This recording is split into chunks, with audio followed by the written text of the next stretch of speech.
Welcome back, everyone, to another episode of the Crystal Chronicles, the one and only official and unofficial Final Fantasy Record Keeper podcast. Today's date is January 18th. This is episode number 48. My name is Pierre, and I am joined, as usual, by my two co-hosts. That would be Ben and Mark. Hey guys, how are we doing tonight? I'm doing great, as for reasons mentioned before at the start of the pre-stream, but I'm having a great time, and we got tons of cool news today. During the Fire Emblem Direct. Mark? Hey guys, hey record keepers, twitchers, twitchies. Twitcherados. Doing good. So, falling behind in my FFRK record keeper stuff, I guess. wait, you're kidding, right? You're full of crap. You posted on Twitter like an hour or two ago that all of your dungeon I finished that, yeah. Oh, dang, exposed. I mean, that's like not even close to falling behind. True. Oh, I'm falling behind. Haven't done everything. Well, you're still a ways ahead of probably a lot of players, but hey. Definitely Not good enough. Yep. Got to set the bar high. That is so true. All right. Let's get started real quick. First off, we'll skip over this real quick. This is a Wednesday, blah, blah, blah, blah. Basically, the Gysalt Crane Exchange Shop, there was a refresh of 3-star modes. If I'm not mistaken, it happened this morning. Yep. And the major orbs up for taking this week are Power, Non-Elemental, and Wind. And make sure you grab your 1,000 green Mythril. Every single one of you should have at least 1,000 greens, because the what's it called? The Green Aunt event is still going on until the 22nd, so there is no excuse not to be full of Gysalt greens. Even I have them all right Oh now. man, that goes. Yeah, even I. So yeah. So if me and Ben have like plenty of them, we're probably still like way behind most. Well, just for kicks, Very how many true. guys do you have? I have 35k. I have.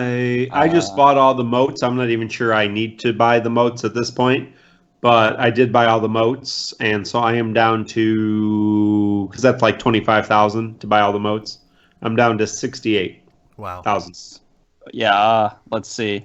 I'm at 6,000, but I'm running through the Green Hunt Plus right now to level up some soul breaks that I got through the lucky draw, which we will talk about later. Yep. Yeah, it's actually a really, really good experience, especially for Final Fantasy IX characters, which we will talk about later. Yeah. Yep. Let's not spoil ourselves here. Okay. A couple of announcements this week. First of all, there was a name change on the on 2 Final Fantasy XIV burst ability. Now, why this wasn't caught up in the translation before, it's up for grabs, up to wonder, I don't know, but basically they have changed the burst mode abilities of some Final Fantasy XIV heroes to more closely match abilities that appear in the game they're related to. Yeah. So Ida burst mode abilities: Boot Shine becomes Snap Punch, Rock Breaker became Fist of Hurt, and Tancred burst mode ability Shade Walker became Shade Shift. If there's anybody who plays 14 and was offended by their original names not more closely resembling their 14 counterparts, there you go. I've been petitioning DeNA pretty much every day since that 14 event, saying we will not stand for such an abomination. Good on you. Well, there's there's probably a lot of people who were playing on that were playing 14 that for them it makes sense. It would kind of be if Blizzard and Hearthstone was releasing card games after I don't know, the Thieves, but they rename all of the abilities. Probably Thieves player would have their arms in the air. So I understand. I just don't know how. They're supposed to QA these things and all, so I just don't know who's, how it got passed that long, and then they decided to change it live. So I figured a lot of people must have complained about it. That's my understanding anyway. That's my story, and I'm sticking to it, damn it. December Final Fantasy Portal app campaign result.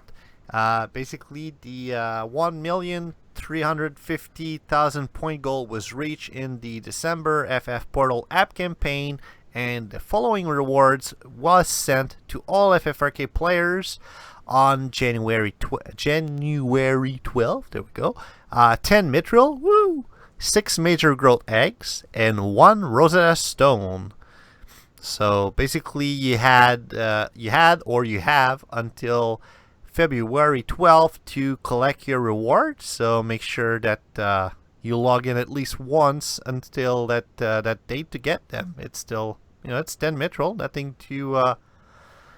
Nothing to be mad at. It's free Mythril, so there you go. Yep.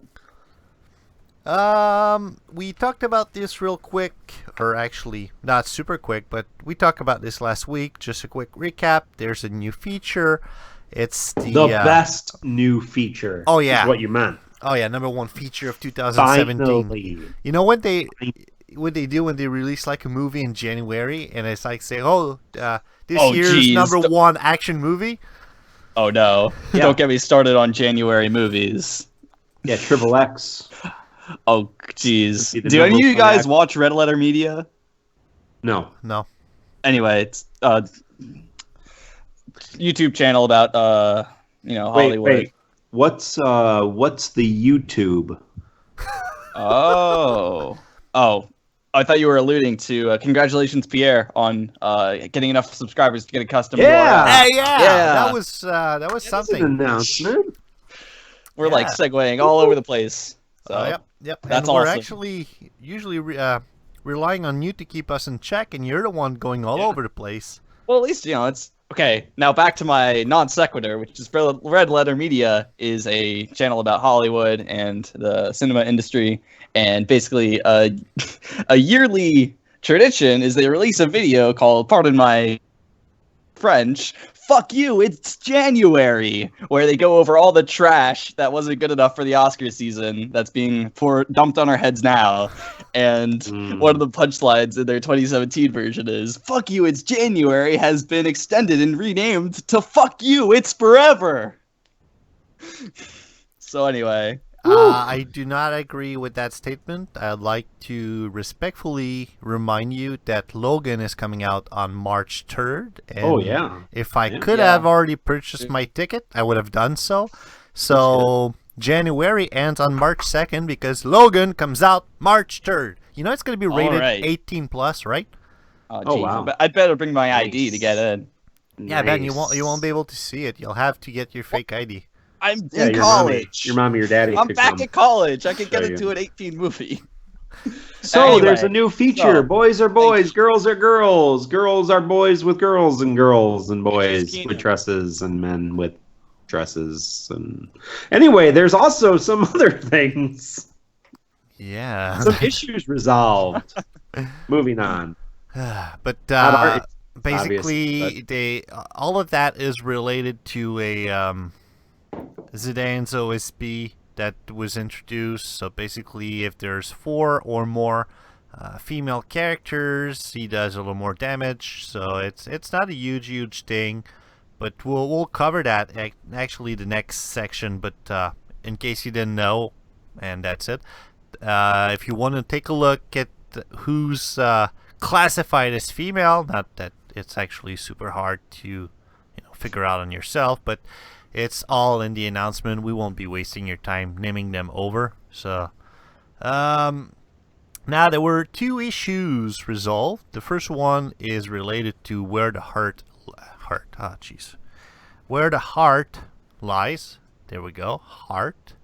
And I cannot find it real quick. Anybody wanna? Yeah. Is it the OSB? Issues resolved where the heart lies. That is the change to the OSB, which we will talk about a little bit more. And then there was issue resolved on the 17th Oh, and I lost that one. Now that one I have actually Okay, right go ahead. here. Text correction. Yeah, Yes. it's they renamed something about the multiplayers. It says the text previously stated that stamina is only spent upon completion of a raid dungeon. However, this only applies to multiplayer raids, not solo raids. So basically, if you go to, let me do it right here, right now. Right here, right now. Ba-ba-da-ba. Okay, so Yeah. let's say I go to Atomos and I click on hard. It says that for solo it takes 40 stamina, and I enter the dungeon and I get my sorry butt handed back to me. I will not have that 40 stamina.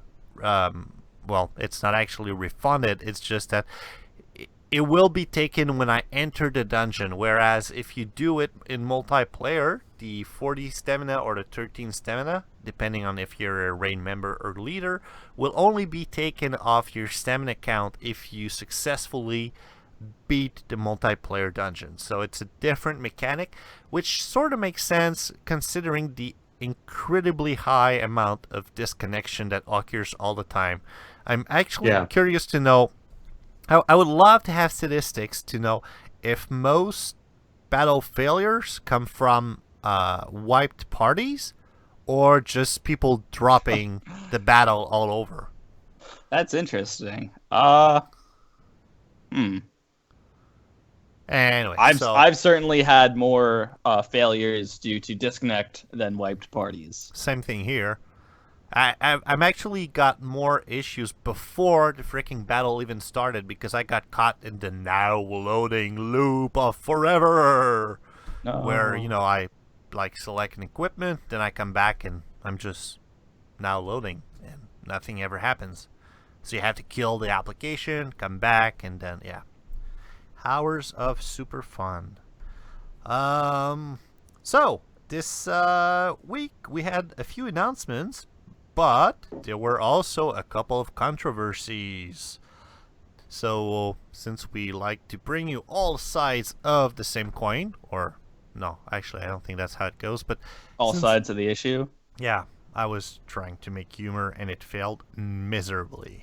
Just keep going. Nobody noticed. Yeah, no, I'm gonna edit that out. Basically, there's a controversy right now about how DeNA skipped the Bard modes and a few memory crystal tree. Basically, and we'll link that in the show notes. Let me put a big asterisk link in notes because I always forget to do it otherwise. So basically, it's the fact that the holiday events came and gone, and we still don't have the 6-star Bard modes. The 2 new Bard abilities, that would be Angel Song and Allegro con Moto. We don't have that. We actually have an ability that kind of. No. We don't have an Allegro. No. The issue is we have Allegro con Moto. Oh. Well, it's data mine on my site. I don't know if you can make it, but it's definitely in there. You cannot. Is that a Bard ability? Yeah, it's a Bard ability. You cannot create it. It says reduce the offensive magic. We have Requiem, Rallying Etude, Lullaby, Mana Pian, Spellbound Etude, and Developing Etude. Those are the only Bard abilities currently in the game. Well, I'm not inventing this. Like I said, where the hell does that come from? My site is a lot wiser than me when it comes to record keeping. Well, yeah, but it could be in the data files, right? No, it means that it's sent by the server, but it's probably like hidden or something. Huh. Yeah. Well, the issue is in the same timeline. If you're playing in Japan. By this time in Japan, by the time of the Final Fantasy IX event, they already had the Bard event. They already had a crossover event that gave you a whole bunch of memory crystals. There were several different things that basically we skipped, including some collaboration events and everything else that introduced, something like Aiko. Like by this time in Japan, Aiko, you had her memory 3 crystal, you had her record sphere, that kind of stuff. You had the Bard abilities. And so we've already gone over that, and we've skipped those events, but we never got those abilities. And fairly, I mean, they're significant abilities too. I mean, it's not, especially for bards, but. Well, see, for example, the only one I see right now, the Allegro con modo, it says reduce the offensive casting time of all allies for 3 turns. That's pretty good. Yeah, an Angel Song is regen, I believe. Yeah. So. Yeah, and Aura Dark on Twitch says we also missed the Final Fantasy XI event, which had some pretty good heroes and also had some good relics and also had some good abilities. So there's been things missing. But we've had that conversation a few episodes ago, and I remember, and I wish I would have thought about it. I would have taken the clip out, because we have a very wise Mark that comes and say, hey, you know what, people, calm down. We actually haven't missed that much. Da, da, da, da. We're probably 3-4 months down the road now. Do you still have the same opinion, or do you think we're getting the raw end of the deal here? Well, it's not the issue of the events that we're missing. We just need to make up some of these abilities or have them in place without everything else. The funniest part is the funniest part is, and you'll link this in the Reddit. The reply from DeNA almost seems surprised that people played both the Japanese version and the global version of the game. So DeNA's response, which is fine, but their response is like, "Oh, you played the Japanese version of the game? We didn't know people could do that." And you knew there were all these other events and there were these other things that you didn't have. Well, we'll make sure people know that. And it's just kind of funny. Like, yeah, of course. Do you not have any conception? I mean, have you never been on the Reddit? Do you not listen to our podcast every week? Obviously, we know what's going on. That's in the heart of the game. There is the same game that we are playing, FFRK Global Edition. It is 6 months in the future in Japan, so we know what's coming. So we are expecting what they already have, at least, if not some new things and some upgrades, but significant things we're expecting, and so they need to be, retro fitted to us. See, a little bit. So. Here's the reply that Dropper J posted in the Reddit thread, and again, that's going to be in the show notes. He posted that 5 days ago. It's what DeNA replied to him. He says, "We really appreciate that you took time to contact us, and we are very surprised and pleased to note that you are also interested in the Japanese version of FFRK. In regard to the events, feature, etc. from the Japanese version that you would like to be implemented on the global version, we appreciate your smart feedback, and it will be forwarded to the development team," which, by the way, are all Japanese, so they could not. Which, by the way, don't exist. There's the game's made by ants. It's all made by ants. It ends with there are forwarded. 50 monkeys in a room, and they are all Final Fantasy fans. They all love the series. So yeah, it ends at it will be forwarded to the development team. Then it goes on saying new character abilities, equipment, dungeons, and features are still to be added in the global version of FFRK that continues to grow, and we base our decision on players' voices. And then so it's just another one of those pre-canned support email that DeNA is getting famous on. So it's basically an answer with no answer. No, and like I said, I don't care that we've skipped events. I don't care, but I'm saying personally, I don't care that we've skipped certain events.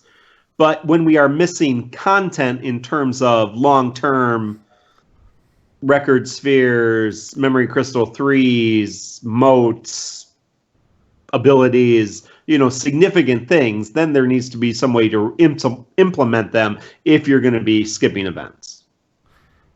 For example, I understand that we're never going to be getting the Secret of Mana collab because blah, blah, blah, legal, blah, blah, blah, license, money, whatever. But, like, we missed a Final Fantasy XI event. I mean, if they're doing Final Fantasy Record Keeper, one would surely hope they have the freaking license to do it. So, it's just a lot of what the hell with all of that stuff. And it's really Someone mentioned on Twitch, it was Axel Pritt, and actually I can't agree more. So he says, the dissolving of DeNA's global site is starting to show itself. And you know what? Maybe. That's all I'm thinking. Maybe. More on controversies. A lot of people were pretty pissed off at Zidane's OSB and how it was described in the was it the Relic Draw banner, or Yes, how it was initially described in its item description. Yeah, go ahead. Sure. Oh yeah. It was initially described as, is this one? No, that's Yeah, the Ravenous before synergy bonus. So every OSB now has synergy bonus. Before Here we go. the change, yes. Yes. Synergy before. Number of Gysalt greens dropped by enemies increased by 50%. After, chance for the number of Gysalt greens dropped by enemies to increase by 50%. So the difference is, instead of having enemies who in Gysalt green dungeons drop Gysalt greens twice as often, or 50% more often, it instead is the same drop rate, but you get a higher amount of greens, which is still good, but it's not the same effect. You can mathematically think about how it would affect the values of how many Gysalt greens you'd get, and I think it works out so that the effect before that was advertised before would give you more than... Well, no, the original wording says, so if your enemy drops 100 greens, you get plus 50%. Yeah, the new wording says, there's a chance this entirely that it will differently. There's a chance. It's just like the XP record materia. Yep. Okay. Right. So there's just a chance that will trigger. So every time somebody drops greens, there is a chance, a percentile, that they will drop more greens, but it's not guaranteed. I see. So the syntax on this sentence is terrible. Yeah. So the issue is people claimed, I don't believe it, but apparently, because I don't know why you would do this, people claim to have pulled on this relic banner because they were going to get a weapon that would guarantee them 50% more greens, which is not the case. But is not really that exciting of a thing. I mean, yeah, especially since it's only a synergy bonus, which activates in 9 dungeons. Activates in this one dungeon. I guess people were planning to save up. So I understand the controversy, and I'm sure I'm sure it's a coding thing in terms of it's not a big deal. Well, here's the controversy. I'm sure they can't change it. Actually, here's the controversy, because if it was only that, it'd be one thing. It's the problem is when they made the change, I believe they sent, if I'm not mistaken, an apology Mythril to everyone. We corrected and da-da-da. But now here's the thing. DeNA had, in previous similar problems, had partially refunded those who had pulled on that banner, basically, admitting their error. As per the Reddit thread that goes with that, one guy, I lost his name, I'll link the thread, I apologize. He says, in August 2015, a relic golden shield from Final Fantasy VI was incorrectly described as having an attack boost of 95. As a response, DeNA partially refunded pulls. There was another similar error on the Veil of Memories banner 1 in late December 2015, where the description of the banner listed a relic, Vegas 42s, that did not have an increased drop rate. The response from DeNA was to again do a partial refund to those that pulled on the banner prior to the description being corrected. And now the problem is that DeNA is saying, well, you know what, we changed the description, we don't really think it was such a big deal, and you're not getting anything more. Now, I'm with you guys here when I'm saying I don't think a lot of people spent a lot of gems only to get that one weapon to get more greens. No, yeah, it's But true. they did set precedent here about what they would usually do in those cases, and when it's tied to money, with gems and all of that, and even Mythril, your hard-earned Mythril, I can understand how it makes people mad, especially since these kind of things should have been, again, proofread and QA'd and everything. So yeah, well, that's the real issue, right? So I like what that player, I should find his name because I don't like it's Crisco. He says, in my opinion, a fair compensation would be one of the two responses. One, patch a game such as that Room 2 to exhibit the behavior previously advertised, and that is change its proc modifier from 0.5 to 1. Wait, what? That can't be it. So it's it doesn't proc half of the time, but it procs all the time and gives you half the bid or 50% bonus, or offer player who spend gems Mythril a larger refund. So again, is it that much of an issue? I'm not sure. Well, there were people claiming that they pulled specifically because this item guaranteed additional greens. Man, like I said, personally, I kind of find that hard to believe, but there's certainly better ways to spend Mythril and money than on green generation in this game. True. Especially for one dungeon. But that being said, like you said, they set a precedent.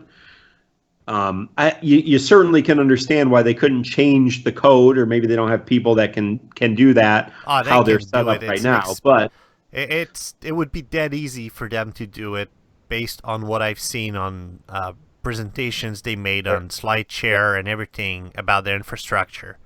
I think they just don't want to do it because then they would start another controversy about, this item in global is better than the one in Japan and da-da-da. Yeah, imagine that. The hate only goes for global. It doesn't go both ways. So we're second-class citizens, folks. Dang, that's a bit harsh. No, it goes along with the third controversy, one that I've posted online myself today that I will comment for once and for all now, and then probably never mention again. I made a post on FFRK Central today. Basically, and you've heard this on previous podcasts, we've been trying to get DeNA to do some kind of interview, whether it would have been live, pre-recorded, or whatever, for our 50th podcast episode. And I tried in so many ways to get hold of them, and I think that I started to get some traction when I started reaching out to Square Enix PR people on LinkedIn. And so I got a reply from someone at Square Enix to say, I spoke with the DeNA team. They say they never got any of your emails. Why don't you try it again? So that morning I sent an email, and what would you know, the next morning I have a reply.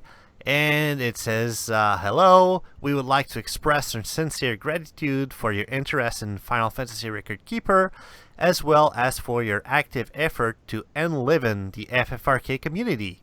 We are delighted and honored by your offer to join your podcast. It is very important for us to treat all of our loyal fans equally, regardless of any specific community to which they may belong.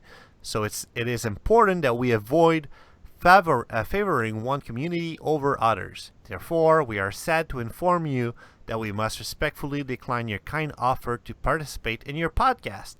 Nevertheless, rest assured that we are extremely grateful for the great contributions by FFRK Central in enriching the experience for our players. We would like to ask for your kind understanding, and we hope that you will continue to enjoy playing FFRK. Best regards, and there we go. So, I went through a whole lot of emotions since this morning, since I saw this. Again, for our podcast listeners, it's nothing new. You know the character. I'm an impulsive, emotional person. You made the mistake of posting something on Reddit. I'm not going to go there. It's not worth anybody's time. Here's the thing. I believe DeNA was within their right to decline a request. That's fine. And before I let me do one last side note. When I got that email, I thought it was very weird. So I forwarded it to my podcasting mentor. That would be Scott Johnson. He is one of the biggest voice in gaming podcasts. He does so many Blizzard games related podcasts at once, being the instance that had so many, like they're over 450 episodes and all of that. And I showed him the text, and he was like, what the bleep? He says, I've had companies decline offer for interviews before, but that kind of reasoning doesn't make any sense. So here's what I believe. I believe that this is a classic North American versus Japanese way of thinking.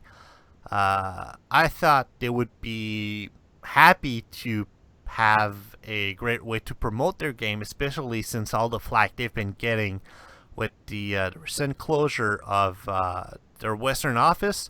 I was super looking forward to ask questions that I see almost every day from FFRK players, such as, what's happening with the collaboration events? What are we to look forward of? Will we ever catch up the Japanese version?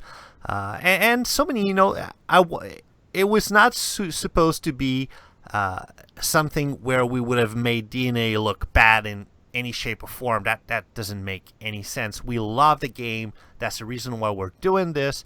And it was just to try and, offer a different perspective. For example, if you remember when DeNA announced the multiplayer function, they did a live TV show or whatever it was. So I figured, if they did it for the Japanese version, certainly they'll be more than happy to do something for the global version.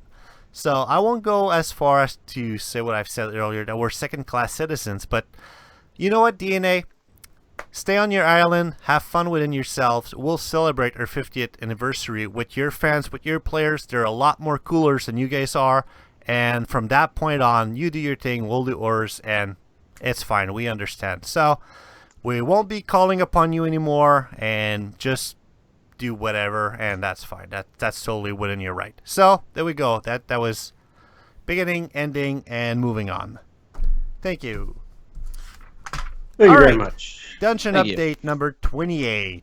Yeah, we got new dungeons. Nice. New realm dungeons. So what's the new stamina maximum? Is it 199 yet? No. 176 and 4 out of 5 shards, unless you buy them at the Gysalt Green Shop. I have bought one of those shards, which means I currently have 177 stamina. Huh. All right. So are they hard? How would you rate the new dungeons? No, they're not hard. I went through all of them using Sid teams. So they were fun. Teams? Yeah, realm synergy teams. And not just a Final Fantasy.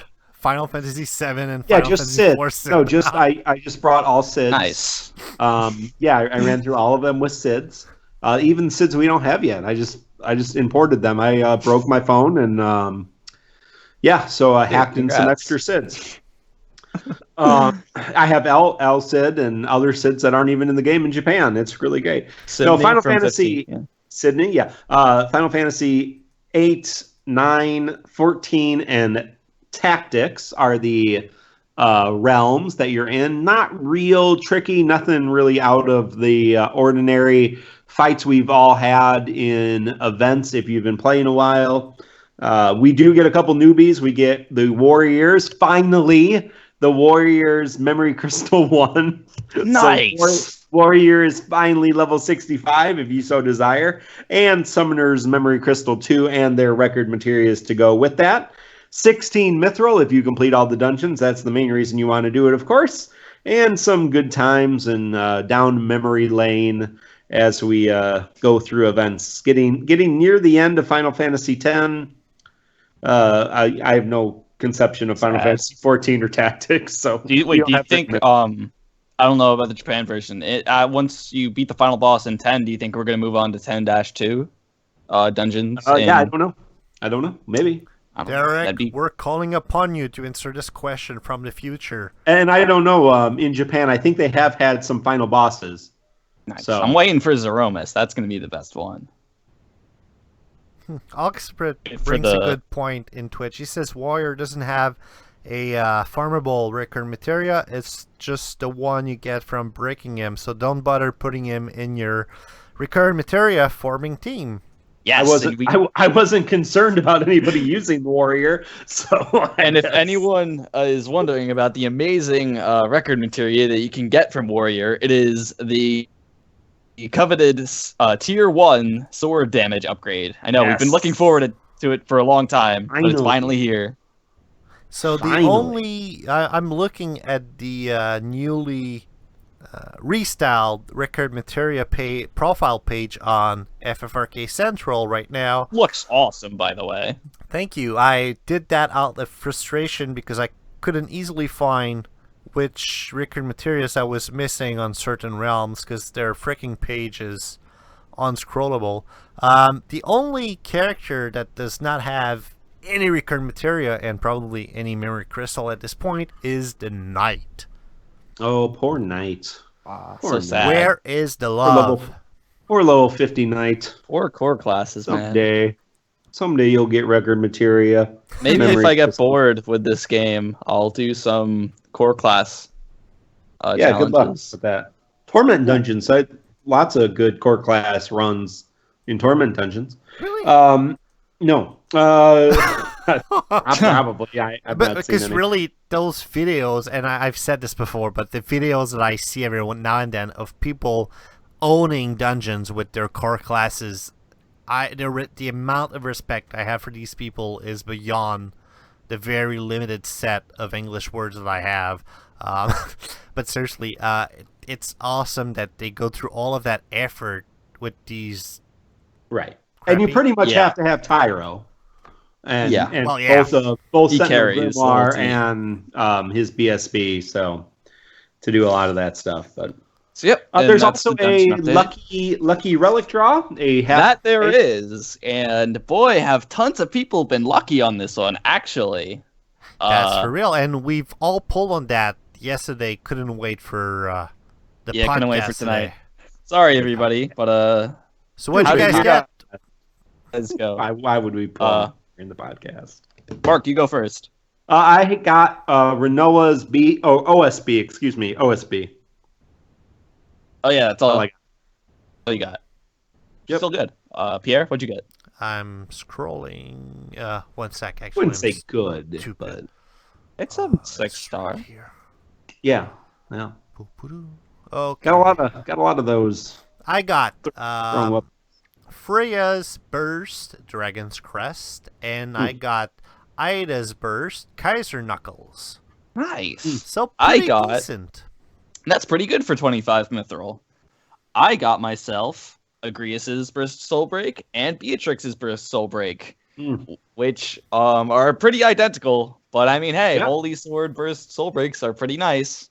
Who doesn't need two Imperial Holy BSBs on their team? It's kind of funny how how Not the identical guy, they are. not the guy with all the holy relics. Yeah. He doesn't need either of those. So there's a little mishap on the kind of the rules of this banner that were introduced. Initially, it said that you could not get Yeah. 6-star equipment, but that was obviously That was not the true. case. Since if you click the handy relics button, you'll Yeah, see you can right at see. the top you can get the rune not rune tunes, Rune the rune tunes.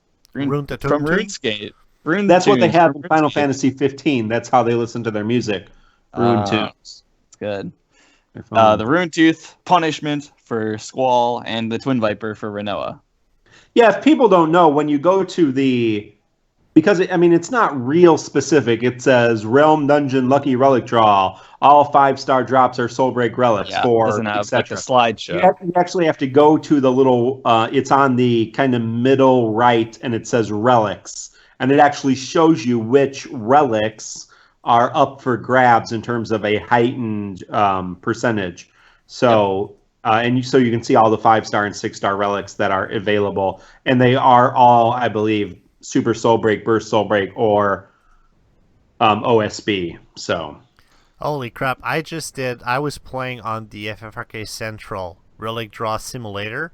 I was Yes. doing like random pulls, and one of them just gave me 2 Twin Vipers and 1 Curtana.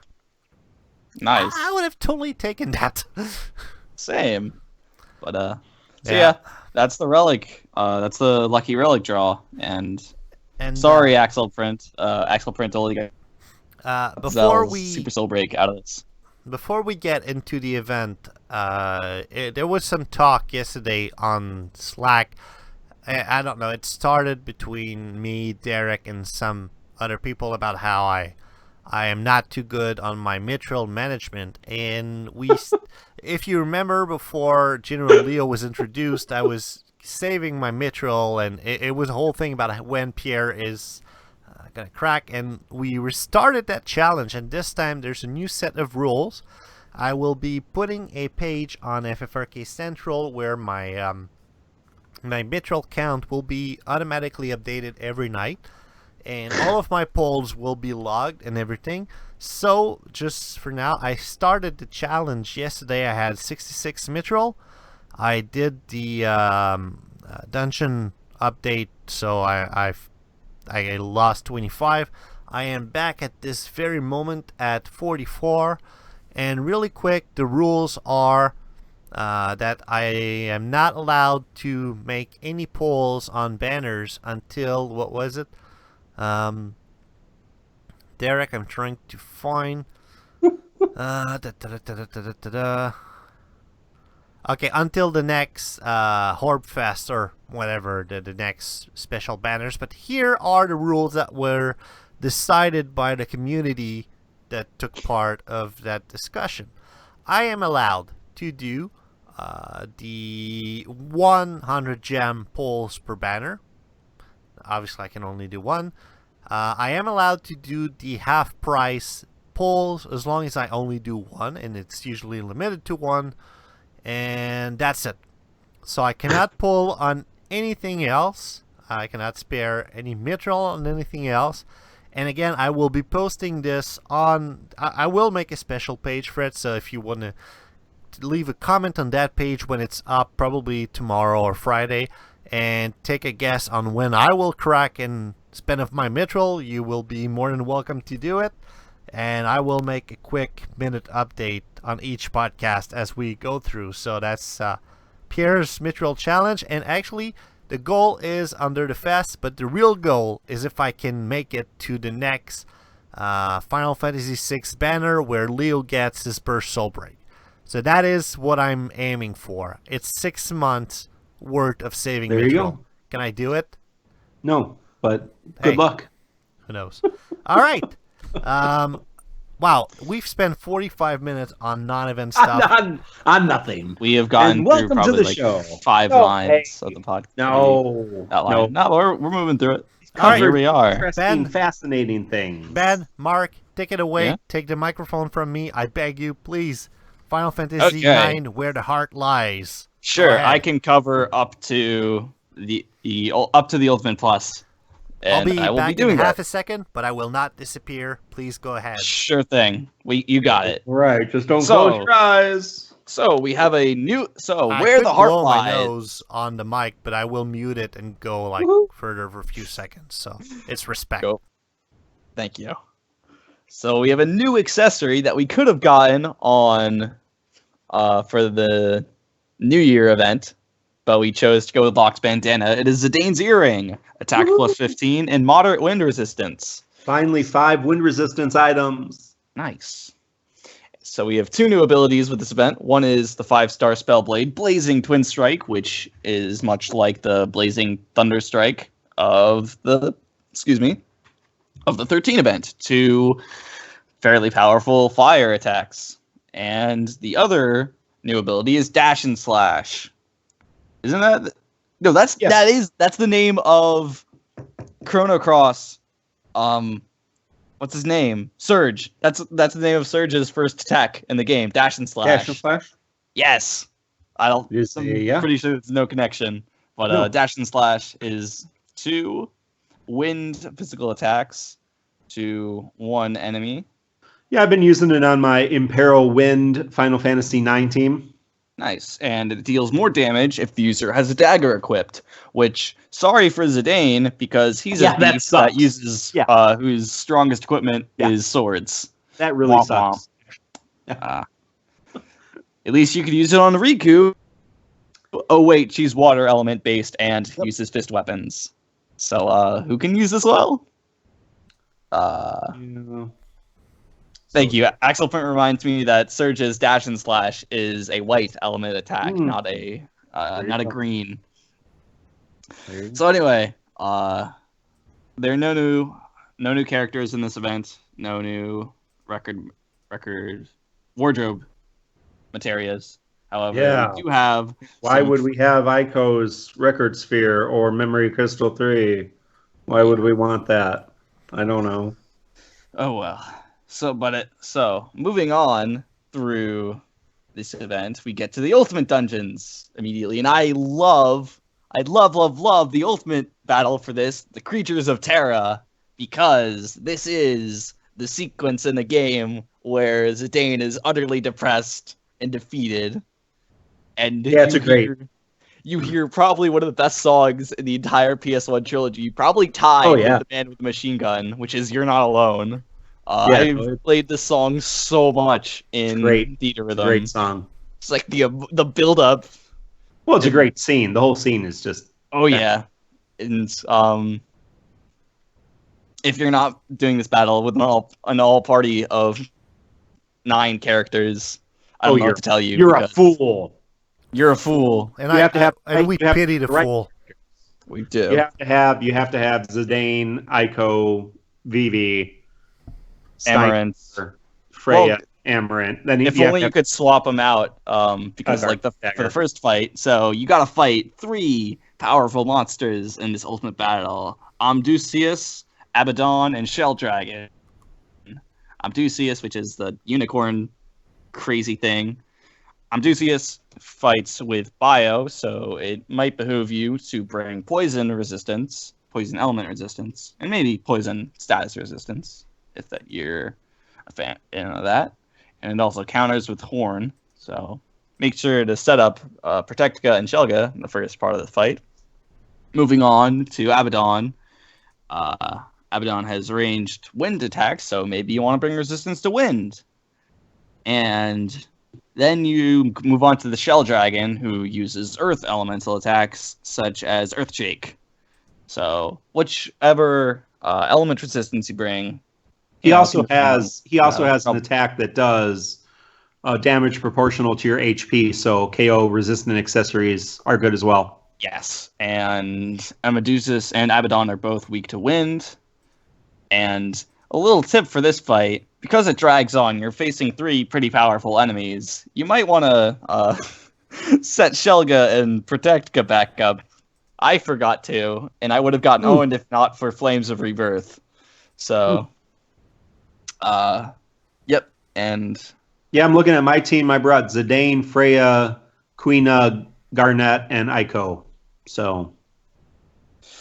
But anyway, it's a great fight.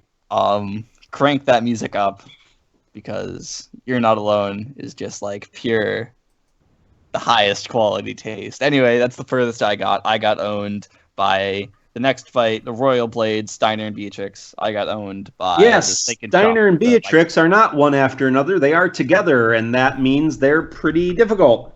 They do primarily physical damage, but have some magical attacks. Most dangerously are Beatrix's Clim Hazard, which reduces your entire party to 1 HP. She does this timed at 80% of her health, and then again at 40% of her health.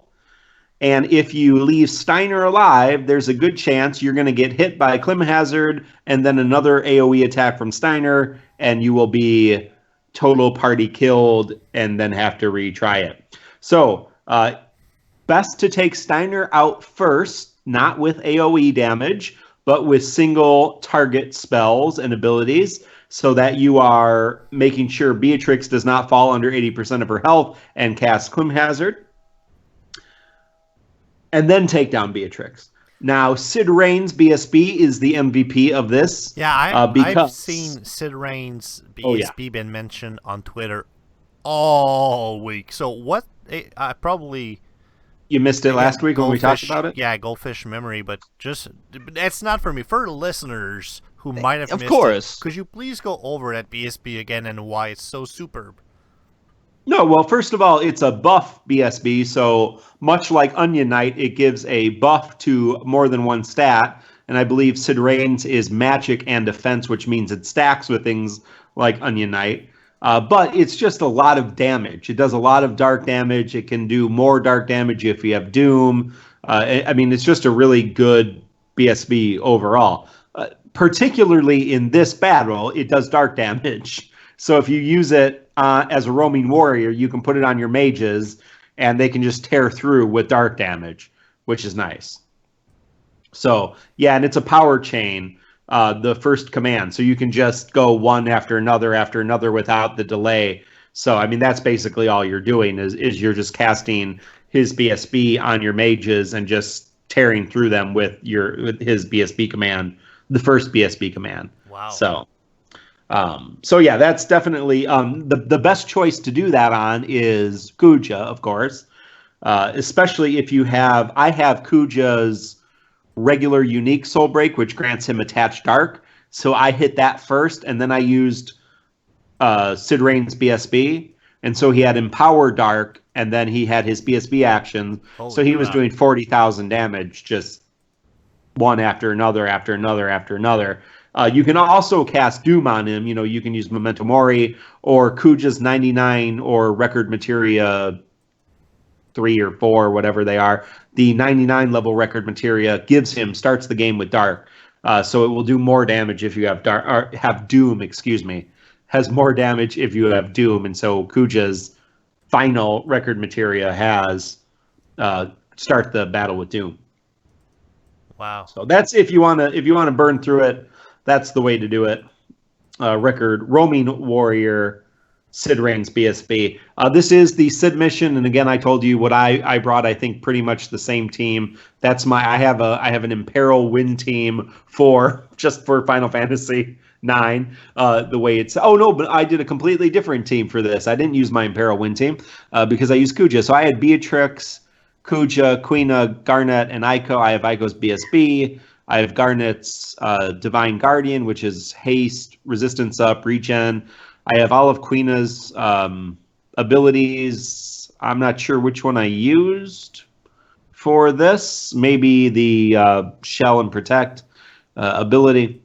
Then I used Beatrix's. I have her Super Soul Break, so that's a Magic Blank. And then I have Kuja's. I told you I have his unique.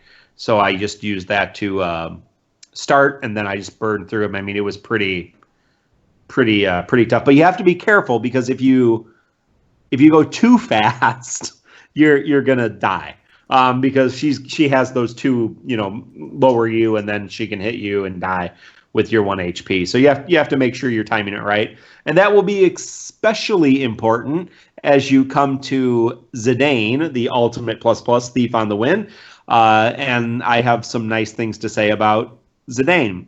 In my tweet on this, I have Zidane, and then I have 3 eggplants. So you can put that into however you would like to understand that. You pretty much started a whole eggplant meme on the FFRK Slack chat. Eggplant meme. Yeah, there's petitions now to have the eggplant as a multiplayer badge. Yeah, it should be.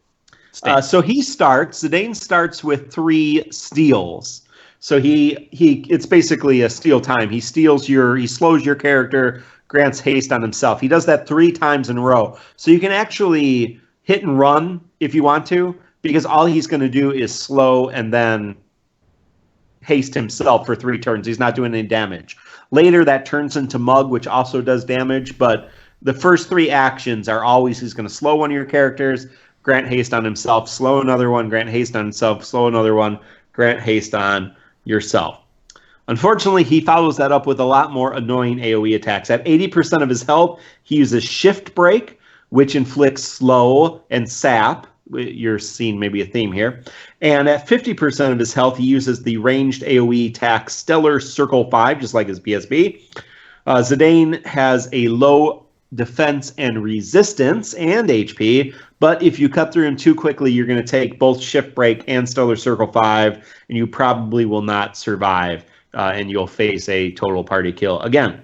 So my suggestion: bring lots of damage, lots of mitigation, and several Hastagas to get through it. If you want to know what I did, I was just on it here, but I lost it. I did not bring my Sid team. I brought Hope. I brought all mages because his resistance is so low. So I brought Elfanaud, I brought Hope, I brought Onion Knight, I brought Tyro, and I brought Aiko. And yeah, basically I brought Vessel of Fate as my roaming warrior, even though I was playing with Onion Knight. And I brought Faith too, just to max the damage on Hope and Elfanaud and try to take him down kind of patiently, but also quickly when I needed to, because you want to take him down quickly after he gets below 50%. So yeah, definitely the mage meta is helpful here. Mostly because he does a lot of power stealing, so he can lower the attack of your character. So if you're bringing a physical team, you're going to have your attack constantly lowered, and you're always going to deal with the slow because he's slowing you constantly. So having extra haste agas is a good idea. I think I've seen some people actually just bring the haste ability and have somebody basically just cast haste the other thing. Yeah. Single target haste. Oh yeah. Yeah, I've seen some people do that. I did not do that, but I've seen people do that. So we do also have some banners we can talk about. Yep. Oh, big time. We have the featured banner for this event, which caused all the controversy, which is the Overstrike Soulbreak banner, featuring the Rune Tooth. The Rune Tooth itself has 2 synergy bonuses, which one gives a small boost to wind damage, the other one is plus 50% to all green drops, right? Close but no cigar. Chance for the number of Gysalt greens dropped by enemies to increase by 50%. And oh yeah, there's also a soul break on this thing. I forgot, Mio Twister deal massive physical wind and non-elemental damage to one target, and it deals more damage if there are 4 or more female heroes in the party, and it can break the damage cap. So the ideal for 9 teams is you have Zidane, Beatrix, Freya, then Garnet and Aiko. Very nice. All supporting him. So yeah, it's pretty standard. It's a bit, I believe, I don't know. If you have Excalibur Ragnarok for Cloud, I'd say you shouldn't be too incentivized to go after this thing unless you're a Gestalt Green Fiend. But other than that, it's an Overstrike. We've gone over Overstrike versus Bristol Break many a time. Moving right along to Kuja's Burst Soul Break, which Force Symphony belonging to Terra's Legacy, which the equipment itself gives a small boost to dark damage. Force Symphony deals 8 magic, dark, and non-elemental attacks to random targets and then lowers their dark resistance. The burst abilities are Clutch Shot and Burst Energy, both of which are deal more damage if you have Doom on Kuja, but one is single target with 4 attacks, the other one is multi-target with 2 attacks. Pretty standard, but you're going to have to get Doom on him some other way, since this does not give him Doom like Sid's. No, wait, Sid's doesn't either. Wait, I'm confused. Sid's does not give him Doom Sid's either. Does not. No, I'm thinking of Sid's Finery, which is the Super Soul Break, which gives him Sid's Doom. Finery gives him Doom if you wanted to cast Sid's Finery before his BSA. Let's take a look at which Kuja's Soul Break equipment for Kuja gives him Doom. Does he have a Super Soul Break that gives him Doom? No, he does not. Yeah, he just has gonna have to use. Yeah, well, no, he has the Punisher, which is the Super the Punisher, but that doesn't grant him Doom. No, that just. But that's why his record materia is start the battle with Doom. That's correct. So you got that covered. But if you're doing a dark mage meta, I'm not sure, especially going into like Torment dungeons you're probably not going to want Doom on your characters, at least early on. Yeah. So I mean, this is your Imperil Dark. Yes. Yeah, you can use Memento Mori. But yeah, I mean, yeah. This is your Imperil Dark. Obviously, Sid is dark damage. There's going to be other characters that are dark damage. So Sid's also holy damage, though. So that's he true. He goes both ways. He plays both sides of the field. Yep. Googe is all dark. He is confident. He knows who he is. Axel Prince. Just use Memento Mori like a caveman. Wow. So moving right along, we have the return of Zidane's first Soul Break, Stellar Circle 5. Very nice, since it has Imperil Wind, and it has nice support ability, thief abilities to reduce the attack of bosses. So that's always nice to have around. Move it now. Here's a new piece of equipment, Zidane's Vest, which innately gives a small boost to wind damage, so that's nice to have. And its super Soul Break is Storm Impulse, which deals 8 wind attacks to one target and infuses the user with the power of wind. Very nice to have on a character who also has an Imperil and an Overstrike that are both wind themed. The only other new relic on this banner is it's Amaranth's Rising Sun. The Rising Sun coming back from 6, featured with Locks, one of the first Soul Breaks. So here we have Power Throw for Amaranth, which deals 8 ranged physical attacks to one target and temporarily raises the user's attack moderate amount, defense a small amount, and something else about the Soul Break is that critical hits dealt with the 8 attacks deal extra damage. So if you have any critical hit buffing Soul Breaks on your team. Does anyone use Amaranth? And did anyone use Amaranth in Final Fantasy IX? That's a question. Good in 9. Chakra was all good. Characters, but compared to all the other, was he like a mainstay party? No. Just wondering. I'm not, There are certain characters that you use in JRPGs. It's like, well, I haven't used this character in a while. Exactly. Like, I have his Dragon Claw, so I've used him to master it and then fold it. So yeah, I mastered Soul Break and then I have not touched him again. Poor Amaranth, man. Pretty much. You just can't compete with Raffia in terms of a thrown weapon monk. Yeah, no, that's for sure. He cannot compete with her at all. He's way down on the lists of monks in Final Fantasy Record Keeper. Definitely competing with Rifia and Zell. Yeah, he's not a. But yeah, I don't know for you guys, but for me, DeNA has a twisted sense of humor where they will throw me a lot of soul breaks for characters that I usually don't like. For example, if it's a Dragoon, I have got all of its crap. No, Kimari, Freya, Kane. I think there's only Sid who I don't have any crap for, but Dragoons, I'm all equipped. I could do a whole Dragoon team, and even that what's her face from 13, Fang. What's her name? Yeah. Fang. So, and then I've got I like Adamant. I've got Quina. So yeah, if it's useless, I've got it. Nice. Wait, that I have some amazing soul breaks on characters that if you've listened to the podcast, I despise, like Hope and Van and even Zell. I'm not a huge fan of Zell. I don't hate him as much as I hate Van and Hope.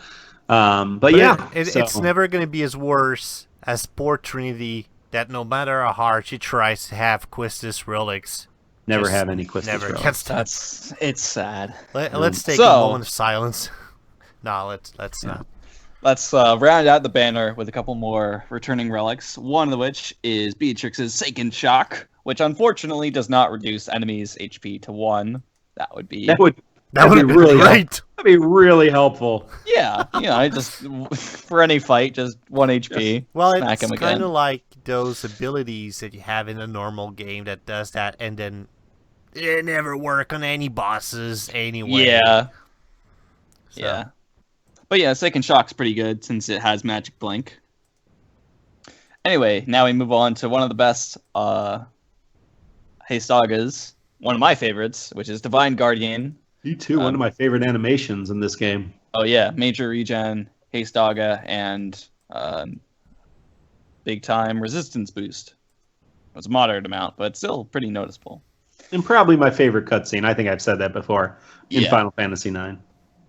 Here we have, and finally, well, not finally. Then we have Kuja's gloves and the Thunder gloves, which for Kuja and Beatrix. I think I've pulled Kuja's gloves before. I did so too. did I. I think that was my 100. Have I pulled that? Do I have Kuja's gloves? I do. I'm pretty sure on this I have banner, 6. Yeah. I have 6 of them. That's right. Six. Oh jeez. I have a set of reforged Kuja's gloves. That's what I have. Wow. Nice. So.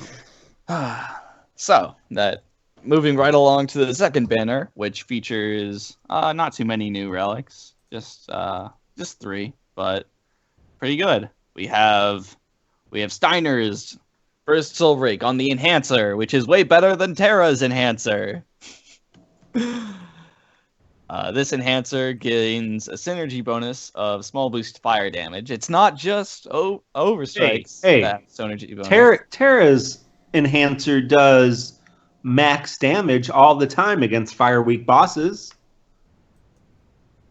You don't still use it, and I put her in the front line because it's a sword. Yeah, I'll get back to you on that, Mark. So Knight's Honor deals 8 physical fire attacks and non-elemental attacks to one target, infuses the user with fire. So that's pretty good, since when paired with his Super Soul Break, Sword Magic Fire Aga, which has Imperil Fire. So, what's really good about comboing these 2 Soul Breaks is that the 2 commands, Scorching Blade and Flame Break, deal an extra hit if the target has a slight weakness or is vulnerable to fire. So it's something to keep in mind that you're going to get a bit more bang for your buck if your enemy is weak to fire in the Soul Break. Obviously, what's better than pairing Steiner with Vivi so you could bird everything? Bird! To the ground, baby. Is that a Mega Man X7 reference? To the ground? Okay. Next Moving banner. on. What? Next item. We have Freya's Heavy Lance, which, interestingly enough, has a small chance to stop on hit. I think that's cool. We've had a small chance to paralyze on Sense Genji equipment, but now the Heavy Lance. It's just a comment on that. I sometimes forget that my items have those small chance, and somebody will get confused, and I try to use Edward's harp and try to wake them up from confused, and then it sleeps them. Nice. Yeah. So Dragon's Crest for Freya deals 8 with physical wind and non-elemental attacks to random targets and lowers their attack and defense a large amount. That's pretty good. And the burst abilities are Petal Storm, which is 2 physical attacks, 2 physical wind attacks, and that remove delay from the user's next jump attack. And then Dragon Leech is the same, 2 physical wind and non-elemental attacks, but they restore 1 ability use to the ability with the fused remaining uses. That's like, what was that one? The Buck one? The Burst Soul Break for the 14 event. Mm-hmm. Yeah. I like it. I like burst commands that restore ability uses. Okay, so yeah, pretty good. You have Steiner for fire and Freya for wind. And here we have Aiko for healing. Amelin. Which would be great if we had a Record Sphere or her Memory Crystal 3. I think you're trying to get a point across, aren't you? So if you're I don't care about the events or any of the abilities. I just really want Aiko's Record Sphere unlocked and her Memory Crystal 3. There we go. Yeah.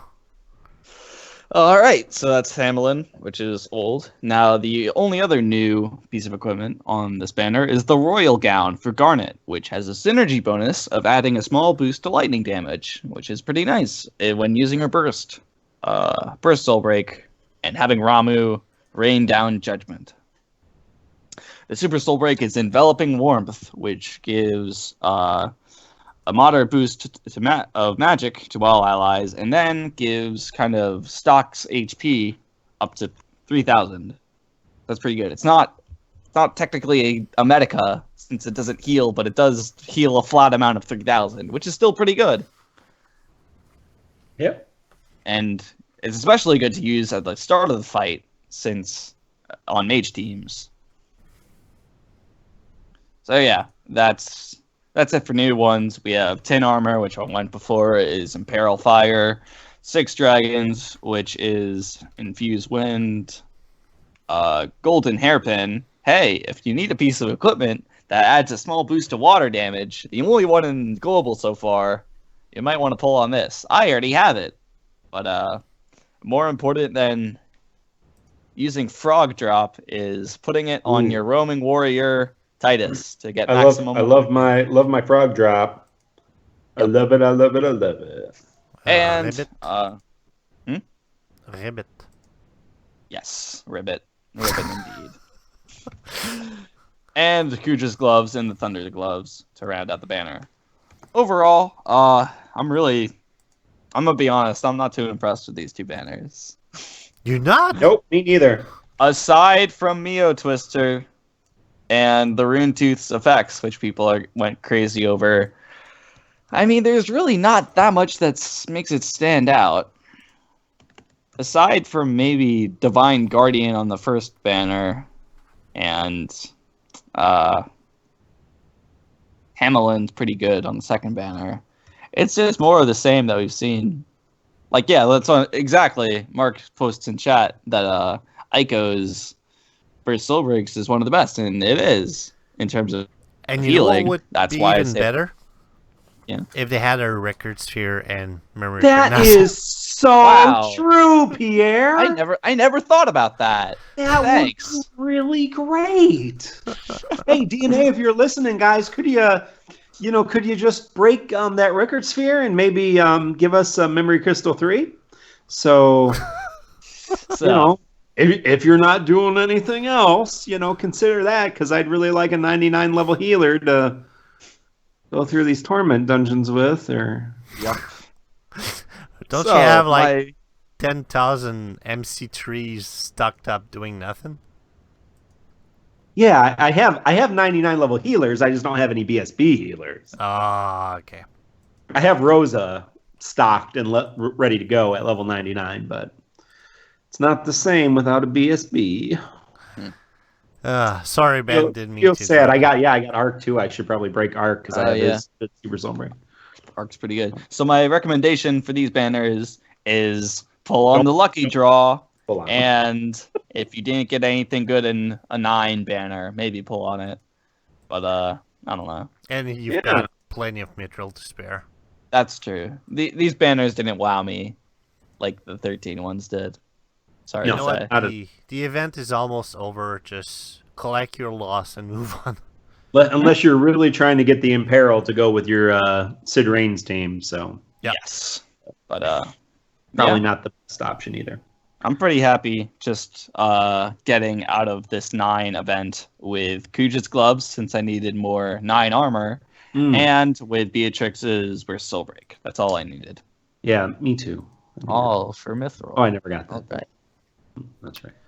All right. So not too bad. Okay. That brings us to the Green Hunt. Great Green Hunt. Which, personally, I was working hard on my stamina count for the last 2 weeks, and then the Green Hunt came around, and that's pretty much all I've been doing, actually. I don't know if it's I liked it. I liked it quite a bit. I wish, very truthfully, we would have a dungeon like this, at least, maybe not every event, but at least every few events that were realm specific, and I'll tell you why. So the Green Hunt, there's 3 dungeons, 30 stamina, 45 stamina, 90 stamina. Every mob that you face has a chance to drop greens, and the Ochus have a chance to drop 1,000 greens. It's not a lot of Gysalt greens, but it does give you a lot of experience. I think the experience is around 140,000 if you master each on the 90 stamina, which is like Orb Fest kind of XP. Excuse me, yeah. But yeah, Orbfest type XP. It's not as good as the Sunday, but because it's realm specific, Final Fantasy IX characters gain more XP. And so this is normally the Sunday XP dungeons and the Orbfest dungeons are not realm specific. But now we have a realm specific It's really a bit good unfair. XP dungeon. So if you've not realized that and you have Final Fantasy IX characters to level, there's no reason for them not to be max level wherever that is for you. That's true. And probably level 80. So my entire Final Fantasy team, Final Fantasy IX team is level 80, and I was able to solo with Zidane to 99 really quickly. Because I just broke Zidane's memory crystal, or his third level memory crystal 3, just like last week, and he's already 99, no eggs, just running through solo this Greens dungeon. So if they did that more often with realm specific, because I know some people love the Sunday dungeons. I really hate the Sunday dungeons. I just don't feel like it's enough XP for me, and maybe it just doesn't feel like there's enough where. This was really, really quite a haul of XP, especially with the XP bonus record materia going in there. So, But I really enjoyed it. I So. didn't play Final Fantasy IX very far into it, but is there a link with the Gysalt greens and everything? No, there's an event in the Final Fantasy IX game, which I did play, and I've talked about. It's one of my favorite. But there's a event in game called the Festival of the Hunt. And so the main characters go on this like hunt through town. It's kind of like the Running of the Bulls, if you're familiar with that. Oh yeah. So they release the bulls, right, and everybody runs in the city. So it's kind of like that in a Final Fantasy setting where they release monsters into the town, and then you go and whoever kills the most monsters is the winner of the hunt.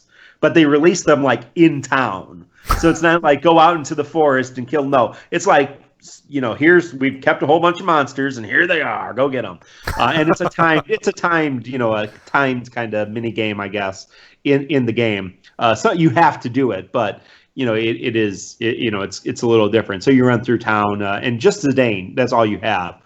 So Vivi, Freya, and Zidane all compete in it, and basically you're competing against Freya and Vivi in the event. So.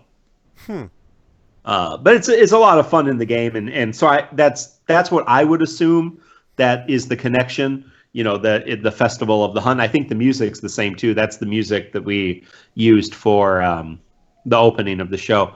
So yeah, I'm pretty sure that's the connection. But like I said, I if they did this more often, where you had realm, obviously the greens is nice to be able to have more greens is good, but to actually have the realm specific is pretty good. So, yeah. Yep. All right. And that brings us to multiplayer. Did you guys had time to do it? I did Atmos. I did it. Atomos 2, Atmos. I don't. There's an O in there, right? There the is. big. He was not very difficult. I don't foresee anybody having problems with Atomos. Kill him and then he's dead. I have not had a chance to do the Conquest Black Waltz 1, 2, and 3 together. My issue with multiplayer is just being able to like get on where I'm on my computer, I'm on the phone, being able to coordinate. I'm very rarely on my computer and my phone, and kind of sitting in an environment where I can spend the time to coordinate to get that done. So I've been having issues with trying to get some of the multiplayer stuff done in multiplayer. I can do it solo, it's fine, but yeah. So I'll probably solo it here, but I haven't done it. Yeah. Aura Dark is saying easiest 200 multiplayer battle so far. Expert is saying Black Waltzes get horribly mutilated by any form of runic. So because they all do single target mage attacks. So any runic ability is gonna take care of them. Magic lore, reflect, that kind of stuff. So. Oh, I hear Eggstead being called on that battle. Then I've got him on the sidelines, just waiting to be useful. He's ready. Exdeath is ready to kill some black mages. Yes. All right. So yeah, and of course, if you want to succeed in multiplayer and you do have time because you have things you can sit around and do stuff, and you don't work all the time, you can go onto FFRKCentral.com. You can join the Slack community, and you can go to our multiplayer global channel and form a team and form victory for you. Although I guess if you just bring Runic, you could probably just go into a regular any kind of random grouping and just say, hey guys, I got it. I'm going to Runic these guys for you and go to. So speaking of the FFRK Slack chat, we've got a surprise. We've got Australian Derek that's with us right now. Hey, Derek. Hello, hello. Derek, what? This is better than having DeNA here. Haha. What? I agree with that statement. So Derek, you've been listening. Why don't you tell us everything we said that's wrong for the last hour and a half? How much time have we got? Enough time, as much time as we need, apparently.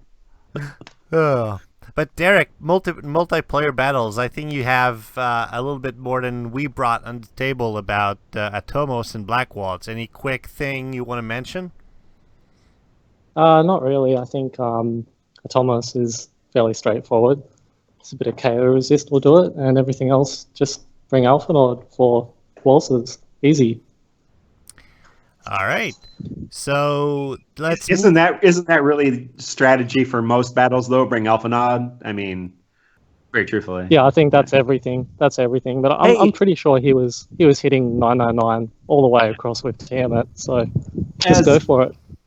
As long as we're requesting Memory Crystal 3s, how about Alpha Nod too? I mean, well, wasn't that character it never seen spheres, so that's okay.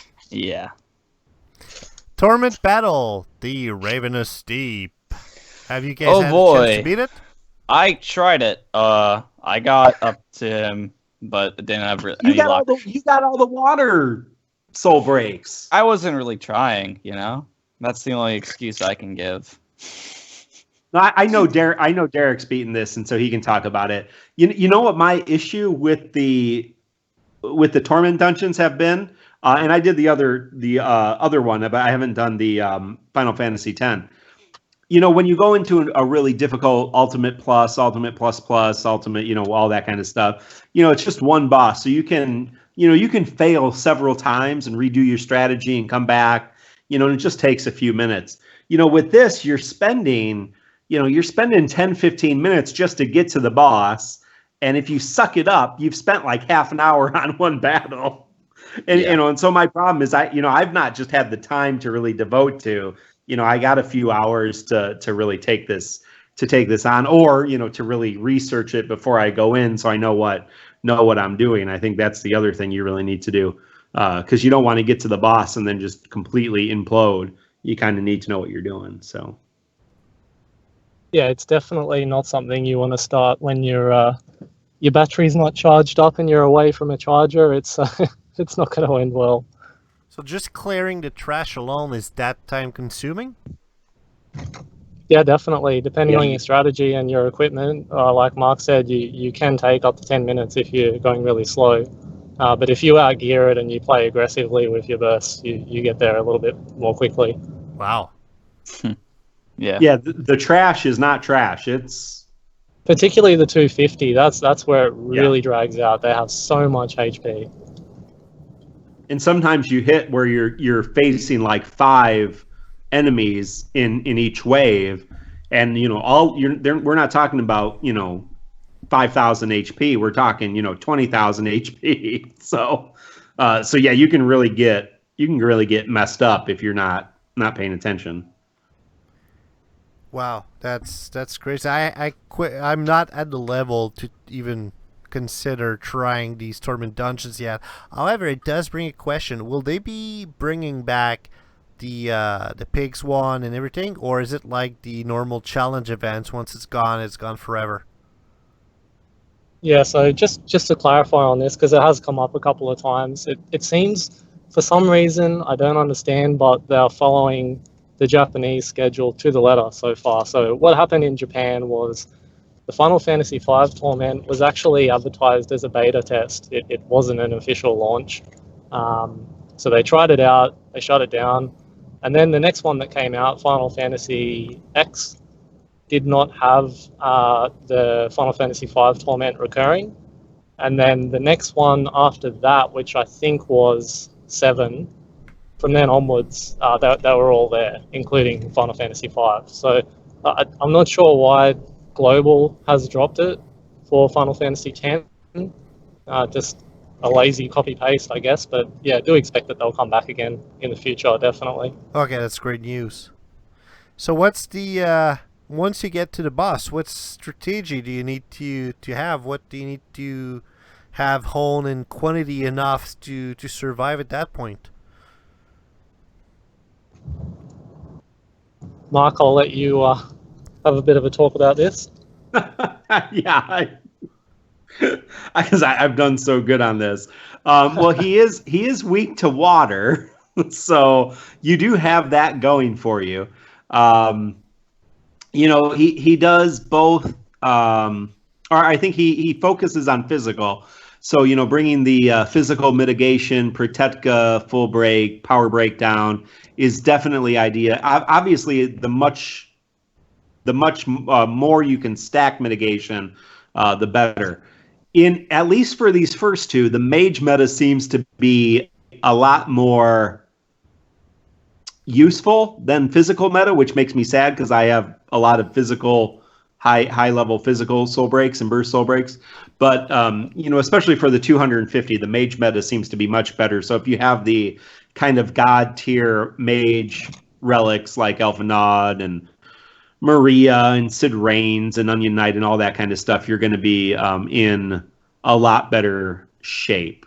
So, you know, obviously you need to make sure that you have the relics to be able to do something like this. So, you know, native Vessel of Fate, native Sentinel Grimoire, native BSB, or really good Super Soul Break healing, maybe bringing as a roaming warrior one of those, either a Burst Medica or Sentinel Grimoire or Vessel of Fate. So, but yes, as opposed to what's his name. Now, it said in the description that he can petrify, right? Is that one of the things it said? But I did not. It's a very low chance for it to happen. It's on, I think the ability is Stone Punch, and it's really uncommon to see it. I think we're talking like 6%, but I did see it hit a few times when I was throwing my head against the wall on the Sid mission. I did it enough times to see it pop up once or twice. Yeah, and you definitely don't want to stop and reload on the Torment dungeons. It's called Stone Punch. It unlocks after 3 turns. In the list of abilities that it has a 5% chance of using that ability, and then even if it uses it, that ability has a 2% chance of inflicting the status ailment petrification. Oh yeah, I wrote this on the outline. It has a 2% chance to petrify, with a 5% chance to use it. Oh, sorry. So, I was reading. I didn't even notice that you had done the work. I went on the site to try and find it. I'm sorry. No worries. Good luck. The swallow ability basically just acts like a extended interrupt, I believe. At least that's how it seemed to me. So it's not. You know, it's not like your character's out for quite a long time. You kind of have that interrupt status for a while. Now, the event that launches tomorrow will both give us the Twin Strike Water ability. So you'll have the Double Strike Water Spellblade ability, and it will give us the Curaga plus Insuna 5-star ability. So both of those could be used.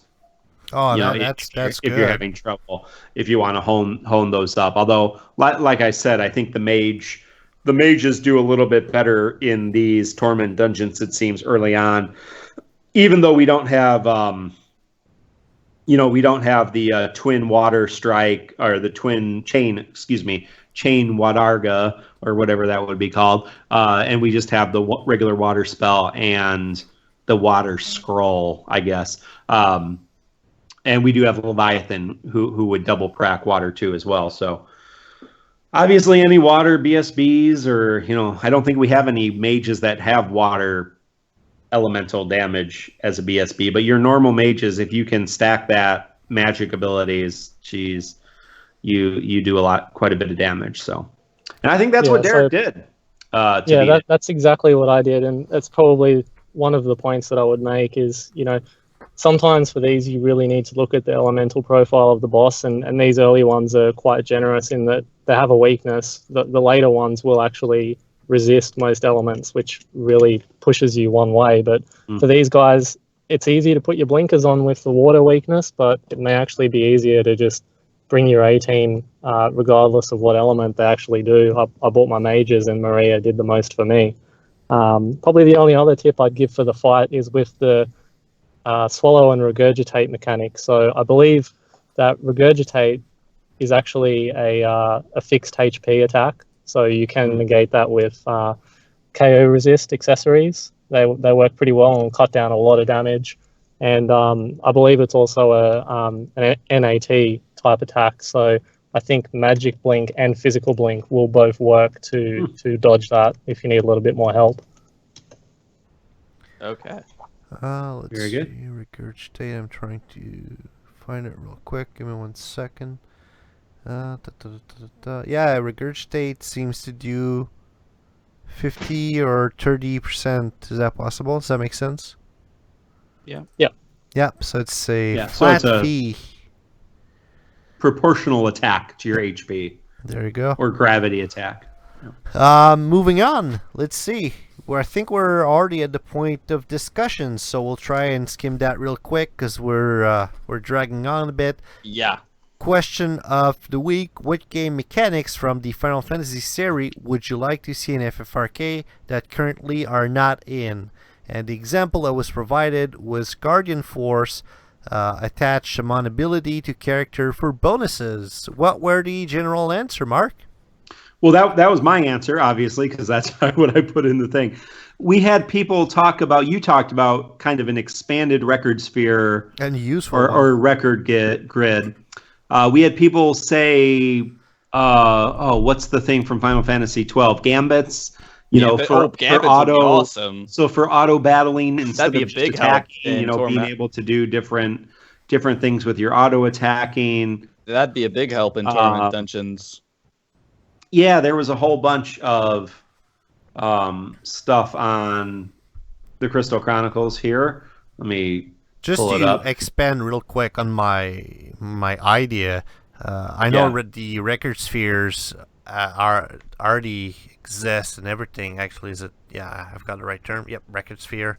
The thing is, what I'd like to see, for example, and this is not a real use case, don't hold me to it, but let's say I'm a super huge, who knows, I'm trying to find a very useless character, guy,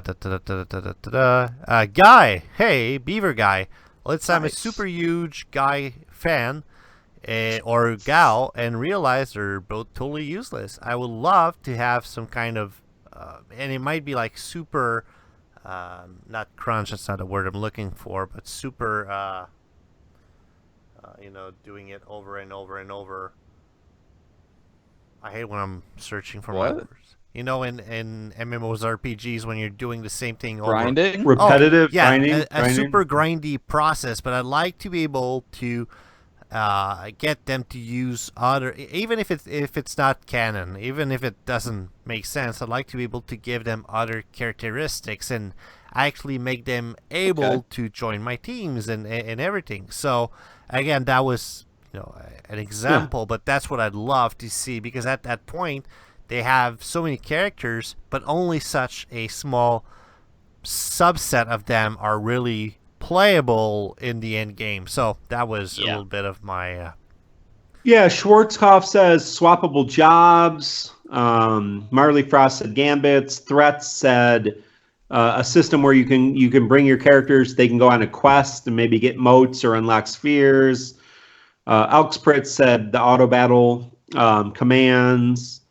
Purple said paradigm shift. Oh yeah. The Nation said, go ahead. no, go ahead. I was going to say the nation said garment grids. I want to change Yuna's clothes during battle. It's a little creepy, actually. Derek said ATB weight setting. That'd be awesome. Oh yeah, I need that. I like that. I need it so bad. I was watching a video back yesterday of some play I'd recorded, and I waste so much time on my command entry. It's terrible. Yeah, no doubt. So, all right, that was the question of the week. Draws of the week. We've got Derek with Lightning's OSB, Snow SBSB, and 2 SSB. Marley's wife in the lucky draw got 2 Squalls OSB. Zidane and Kuja Super Soul Break. And Vias got with the triple Burst Soul Break and Super Soul Break on the lucky draw. And crap of the week, which is a new thing in case you've missed it, it's where we give a moment of silence to those who did a draw but got crap out of it, like the bar boot, which is a new meme apparently. Yeah, bar boots.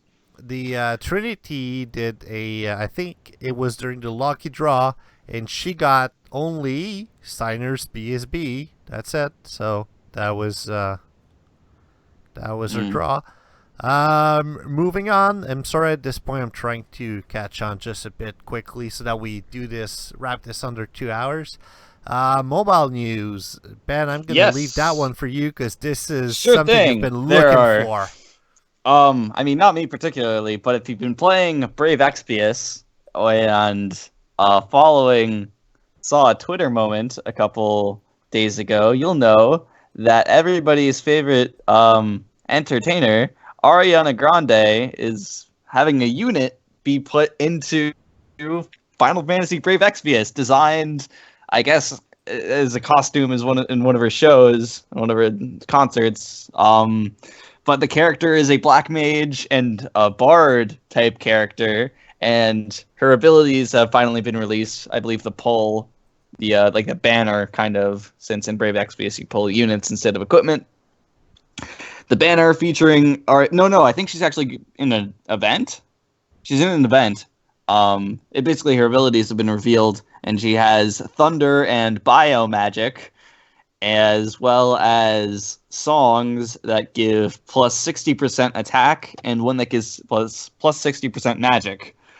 However, it turns out these she has bio magic. Yeah, she has Thundara, Biora, Osmos. Is that a thing that she does? Is she toxic? Listen, everybody saw the Instagram picture with her sitting at the table designing the character. So at one point she said, I want my character to have thunder magic and poison magic. That's the only logical course of action. Yeah, okay, there you go. So if you're playing Brave Exvius, be on the lookout. Anyway, we're sorry if you're playing Brave Exvius. Yeah. So another huge bit of mobile news that came out today. There was a Nintendo Direct, specifically about Fire Emblem, and there were 3 new games kind of elaborated on. One was a game for the 3DS that looks awesome. It's a remake of the second Fire Emblem game with dungeon crawling and towns, and it looks at a world map, which means it's going to be super easy. So that looks awesome. The other game was Fire Emblem Warriors, which is the Koei Temco Dynasty Warriors type game. And that looks awesome. And then the final game they revealed, at last, we thought we were going to see it last fall. It is DeNA. It's the Fire Emblem mobile game that DeNA has worked with Nintendo on. It's called Fire Emblem Heroes. And here's the bad news. This is the one thing I talked about when we heard news of this which was, if this game has unit type pulls like Brave Exvius, where you got to pull to get the best units, it's going to be a huge turnoff for me.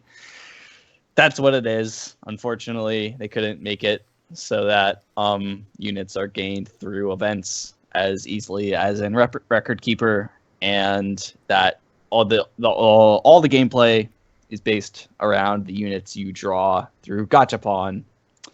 It's a shame. but it's the business model they went with, and it makes sense, honestly, because there's just so many characters. Fire Emblem is a series like Final Fantasy, in that there's so many characters across so many different storylines that you're gonna want your favorites.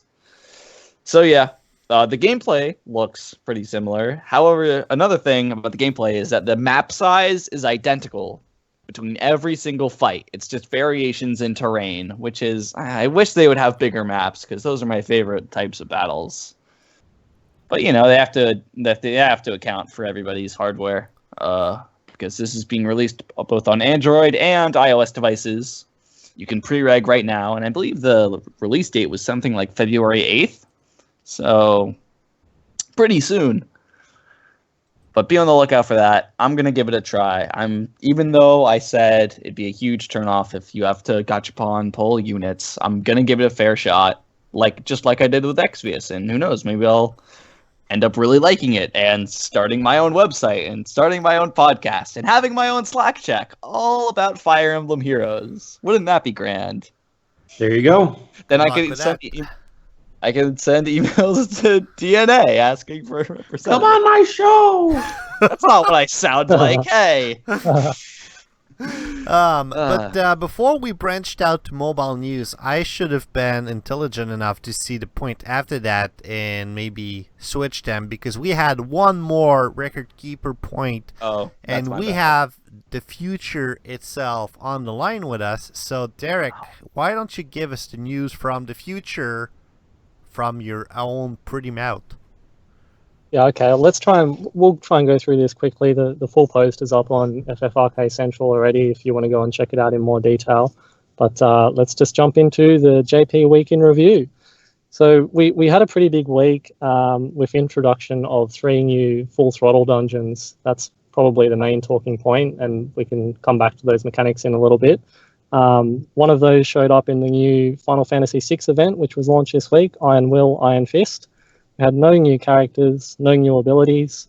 There were a handful of new soul breaks, OSBs, USBs, BSBs. We've got 4 new ones, including Leo, who's finally got one. And we're actually seeing the introduction of relics that have legend materia attached to them, which was a little bit of controversy, but I don't think it's really that big a deal in the end. We had a synergy experience dungeon in the Final Fantasy VI event, so it's a good chance to level up 6 characters. Funny how we talked about that earlier. Hey, that's right. Thanks, DeNA, for listening to me. Oh, wait, that's not how that works. I think the important thing from this event was there was a balance change, which is pretty key. They renamed the character Leo Christoph to General Leo and increased his defense. So he's had a significant buff there. Other than that, we've had the Nightmare dungeons come back. We've had the recurrence of Final Fantasy V and VII this time. We've had a new full throttle dungeon added for Final Fantasy V and a full set of 200, 250, and 300 full throttle for Final Fantasy III, which was quite difficult. I think one of the harder ones to date. So look forward to that. Need to pull for some 3 synergy. Other than that, it's pretty quiet. We had the launch of a Final Fantasy Brigade collaboration. It was quite a small event, nothing really to worry about missing in global.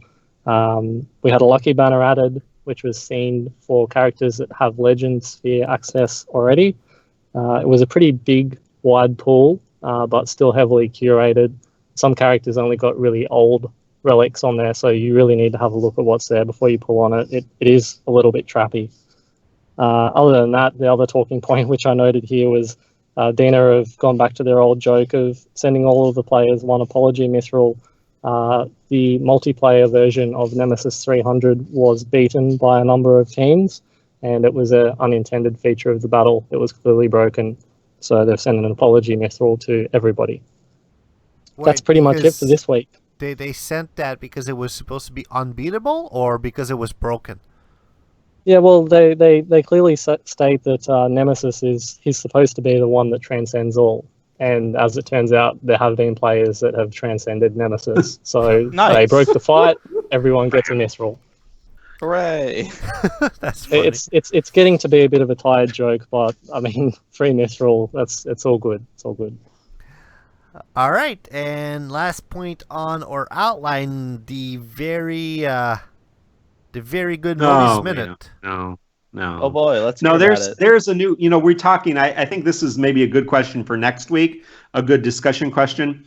Torment really ramps up the difficulty, I think. I mean, I think to be able to go from, I mean, for me, for example, to be able to go ultimate battles, no problem, not even thinking about it, maybe a couple times and it's fine, to then struggling with Torment, I mean, I think there's a power creep or a difficulty ramp that happens. And I think you're going to see that again in some of these other things that Derek's been talking about over the last several weeks. So apparently that's happened in Mobius. Now, I've not had time to go. There's a new Dark Moogle event. So I'll talk about it more maybe next week after I've played it. But apparently the ramp in difficulty has increased significantly in the Dark Moogle event. So I'll tell you about that next week. But I think that's a good discussion question, maybe for, especially our free-to-play players, those people who have been, or maybe just people who are really unlucky in draws. How is the power creep? How is the difficulty curve? Are you being able to get, where was it for you? What was the point for you that was too difficult? Was it Ultimate Plus? Is it submissions? Is it Ultimate Plus Plus? Is it Torment? Is it multiplayer? Whatever it is. So maybe that's something we can consider as we look ahead. If you want to answer the question, you can do so in the FFRK Slack chat, or you could always shoot us an email at ffrkcentral@gmail.com, and we'll collect the answers and make sure to give you a shout out next week when we cover that. Any last parting subject before we close up for today, Ben? None from me besides where to follow me. Should we get to that I'll part? get to that in a second. Mark? Oh, okay. Nope, I think we've covered it all and then some. All right. Derek, anything? No, nothing special. Just keep saving those Mythrils, guys. All right, so that was our show. That was episode number 48, recorded on January 18. My name is Pierre. My co-hosts today were Mark and Ben as usual, and a surprise visit of Derek. If you wish to get in touch with us with questions, comments, feedback, apple pie recipes, the whole thing, you can do so in so many different ways. You can, like I said, email us at ffrkcentral@gmail.com. You can reach all of us on the FFRK Slack chat. For more information, go to ffrkcentral.com/ffrkchat. Other than that, you can reach out to us individually on Twitter. I can be reached out at FFRK Central. Ben can be reached out at... You can find me at etank88 on Twitter, and you can find me streaming now at twitch.tv/etanks. It's a bit late tonight, so I can't stream, but I need to find a new game since, Since you always deleted new your game. save. Yeah, I deleted my save file by accident, but yeah. All right. Fun. Mark, where can we reach out to you at? You can find me on Twitter tweeting FFRK things at Rev Mark Myers, and you can also catch me on Slack at RevHP. And Derek? Yeah, so probably easiest to grab me on Slack. Go with the handle ScrubbyD, or you can just call out Australian Derek. You'll find me on there. On Twitter as well. I've just joined recently, so handle ScrubbyD_AUS. Pretty much just exclusively FFRK content on there. My kills, my setups, that sort of thing. So, yeah, reach out if you need a hand. All right. if you are a frequent FFRK Central user, or if you appreciate the site or anything, you can always feel free to take a look at the Patreon campaign that I have going on to support the site a little bit. The URL is patreon.com/FFRK Central. So that was our show for tonight. Thank you for sticking up with us. It was a bit longer than usual. Thank you for being there. And we're on the road to number 50. Only 2 more to go. So thank you very much for being there. See you next week. And stay safe. Have fun. Thank you.